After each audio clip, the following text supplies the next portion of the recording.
আসসালামু আলাইকুম। আজকের এই গল্পটা শুনলে আপনি বুঝবেন নামাজই হল আসল শান্তির মূল। একজন ছেলে ছিল, সবসময় দুঃখে থাকত।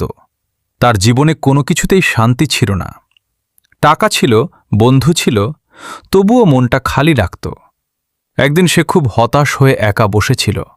ঠিক তখন তার এক বন্ধু এসে বলল, তুই কি কখনো মন থেকে নামাজ পড়েছিস?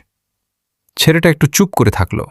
তারপর বলল, না, শুধু নামেই পড়ি। বন্ধুটা বলল, একবার মন থেকে পড়, সব কষ্ট আল্লাহর কাছে বল। সেই দিন থেকে ছেলেটা মন দিয়ে নামাজ পড়া শুরু করল। প্রতিটা সিজদায় সে নিজের কষ্টগুলো আল্লাহর কাছে বলতে লাগল। কিছুদিন পর অদ্ভুত একটা পরিবর্তন হল।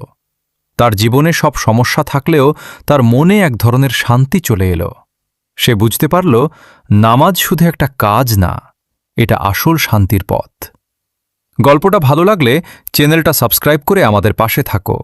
আল্লাহ হাফেজ।